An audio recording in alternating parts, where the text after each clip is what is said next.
Assalamualaikum warahmatullahi wabarakatuh. Selamat pagi anak-anak semuanya. Bagaimana kabarnya hari ini? Bapak harap semuanya dalam keadaan yang sehat ya. Jangan lupa untuk selalu jaga kondisinya, jaga pola makannya, dan jangan lupa beristirahat yang cukup. Baiklah, hari ini kita akan mulai lagi pembelajaran kita. Walaupun secara online, namun kita harus tetap semangat nih untuk belajar. Jangan lupa untuk tetap terus menuntut ilmunya agar ilmu yang kita dapatkan itu selalu bertambah setiap harinya. Baiklah, sebelum kita memulai pembelajaran kita, alangkah lebih baiknya kita lakukan apa nih terlebih dahulu? Iya benar, kita akan membaca doa terlebih dahulu. Baiklah, akan Bapak bimbing ya. Ulangi setelah Bapak. Baik, angkat tangannya untuk berdoa. Bismillahirrahmanirrahim. Raditu billahi rabba wa bil islami dina wa bi muhammadin nabiyya wa rasula. Rabbi zidni ilma warzuqni fahma. Amin. Semoga dengan kita mengawali pembelajaran kita hari ini, ilmu yang kita dapatkan itu bermanfaat bagi diri kita, menjadi berkah, dan juga dapat bermanfaat bagi lingkungan sekitar kita. Amin. Baiklah, kita akan memulai ke pembelajaran kita. Hari ini kita akan membaca sebuah teks. Namun, akan Bapak diktikan teksnya, lalu akan kalian ulangi setelah Bapak ya. Nanti akan Bapak bacakan perlahan-lahan, nanti kalian ikutin. Dan setelah ini akan ada latihan nih buat kalian. Jadi siapa yang nilainya bagus akan Bapak beri hadiah. Tetap semangat ya. Ayo kita mulai bacanya. Judulnya adalah Benda Tak Hidup di Sekitarku. Benda di sekitar kita. Dewi pergi ke sekolah. Dewi membawa buku dan alat tulis. Buku dan alat tulis digunakan Dewi untuk belajar. Buku dan alat tulis merupakan benda tak hidup. Dewi belajar di kelas. Di kelas terdapat papan tulis, meja, dan kursi. Papan tulis, meja, dan kursi merupakan benda tak hidup. Dewi pulang sekolah pada siang hari. Dewi pulang menaiki angkot. Angkot merupakan benda tak hidup. Iya, semuanya lancar ya membacanya ya. Nah, setelah tadi kita membaca sebuah teks, kalian tahu nggak apa itu benda-benda tak hidup? Jadi benda-benda tak hidup adalah benda-benda yang tidak bernafas tentunya. Mereka tidak dapat bergerak, jadi dia cuma diam aja. Jadi apapun benda itu yang tidak bernafas, tidak bergerak, itu bisa dikategorikan menjadi benda tak hidup. Ingat ya. Selanjutnya akan ada latihan buat kalian. Jadi instruksinya buat kalian, berdiskusilah dengan temanmu. Setelah berdiskusi, tuliskan ciri-ciri benda tak hidup. Nah, tadi kan ada sudah nih kriteria-kriteria atau ciri-ciri yang sudah Bapak sebutkan. Benda-benda apa saja yang dikategorikan menjadi benda tak hidup. Jadi, siapa yang menyimak tadi pasti tahu nih apa yang Bapak sampaikan kepada kalian.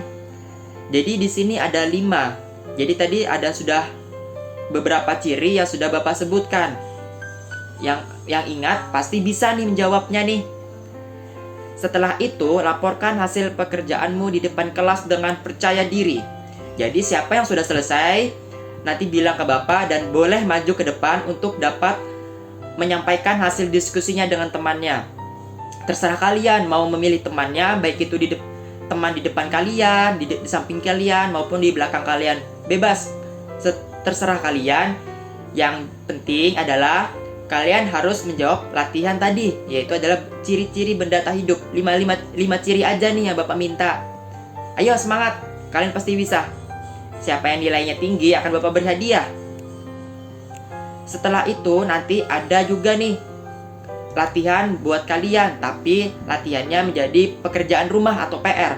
Nanti kalian tanyakan pada orang tua kalian apa-apa saja benda yang di rumah yang dapat dikategorikan menjadi benda mati atau benda tak hidup.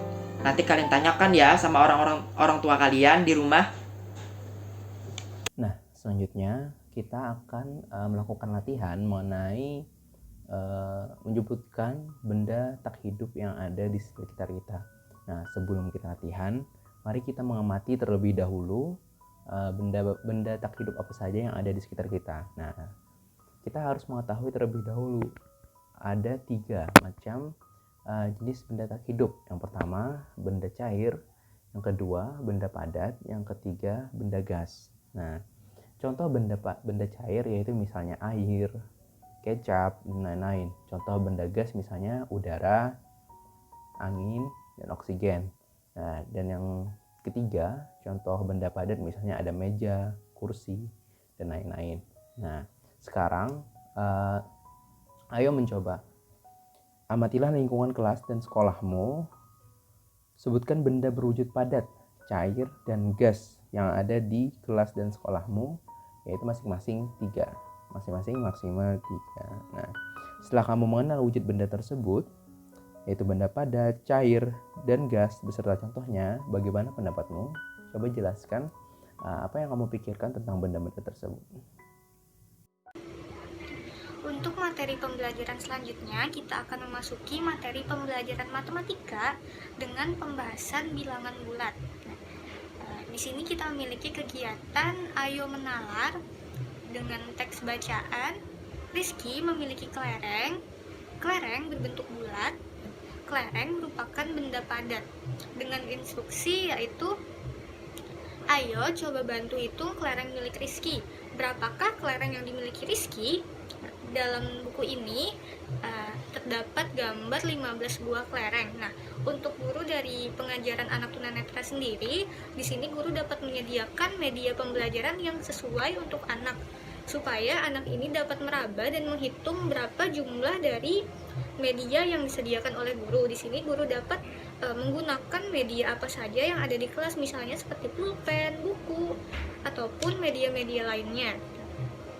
Untuk yang selanjutnya itu ada Rizky baru belajar penjumlahan di sekolah. Nah, sekarang ayo bantu Rizky untuk menjumlahkan kelerengnya. Di dalam buku ini sendiri terdapat gambar kelereng lagi. Pada soal yang pertama itu terdapat 2 buah kelereng ditambah dengan 4 buah kelereng. Dan pada soal yang kedua itu terdapat gambar 4 buah kelereng ditambah dengan 1 kelereng. Seperti pada pembelajaran yang sebelumnya tadi, guru dapat menyesuaikan pembelajaran ini dengan anak tunanetra sendiri.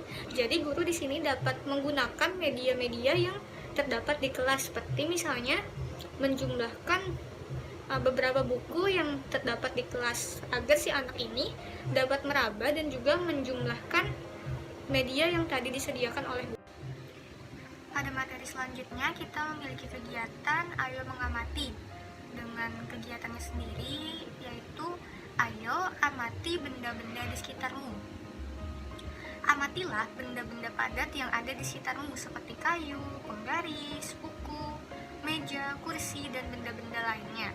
Sekarang, rabalah 2 buah benda di sekitarmu dan bandingkan panjang kedua buah benda yang kamu raba tersebut. Nah, tujuan dari kegiatan pembelajaran ini yaitu agar si anak tunanetra ini mampu meraba dan membandingkan panjang 2 buah benda.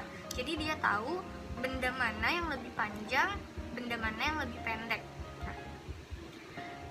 Selain itu tujuannya sendiri yaitu untuk mengoptimalkan indera-indera lainnya yang dimiliki dari anak tunanetra, karena seperti yang kita ketahui, anak tunanetra ini memiliki masalah pada indera penglihatannya. Jadi di sini tujuan pembelajarannya itu yaitu mengoptimalkan indera peraba dari si anak tunanetra ini. Nah, kemudian untuk kegiatan selanjutnya ada kegiatan Ayo Menanya dengan instruksinya, diskusikan bersama temanmu perbandingan panjang benda-benda yang kamu amati tadi. Nah, jadi setelah dari proses pengamatan 2 buah benda yang tadi telah diraba oleh si anak ini akan mendiskusikannya dan atau mengkomunikasikannya dengan temannya agar mereka mendiskusikan perbandingan benda-benda yang tadi telah mereka amati. Nah, untuk kegiatan selanjutnya itu ada ayo kerjasama dengan orang tua. Dengan instruksinya itu ayo bekerja sama dengan orang tuamu. Bandingkan panjang benda-benda yang ada di dapur. Mana yang lebih panjang dan mana yang lebih pendek. Jadi tujuan pembelajarannya ini, si anak ini akan bekerja sama dengan entah itu ayahnya atau ibunya untuk mengamati atau meraba benda-benda yang ada di dapur. Misalnya dia meraba garpu dan juga sendok. Jadi dia akan membandingkan benda mana yang lebih panjang dan mana yang lebih pendek untuk diamati. Nah, pada materi pelajaran selanjutnya itu kita kembali kepada materi pembelajaran matematika, yaitu bilangan bulat dengan kegiatannya yaitu ayo menalar. Di sini terdapat teks bacaan lagi. Ibu pergi ke toko buku. Ibu membelikan Dewi buku. Ayo bantu Dewi menjumlahkan buku yang dibelikan ibu. Di sini terdapat gambar 12 buah buku. Jadi nanti guru akan memberikan siswa ini media pembelajaran yang ada di kelas. Jadi siswa tunanetra diberikan kesempatan untuk meraba media yang telah disediakan oleh guru dan kembali menghitung jumlah dari media tersebut. Kemudian di sini terdapat instruksi, sebutkan jumlahnya di depan kelas. Jadi setelah nanti salah seorang siswa itu menghitung jumlah media yang disediakan oleh guru, maka ia akan menyebutkan jumlahnya di depan kelas. Sekian presentasi dari kelompok kami. Mohon maaf apabila di dalamnya masih terdapat banyak sekali kesalahan dan juga kekurangan. Assalamualaikum warahmatullahi wabarakatuh.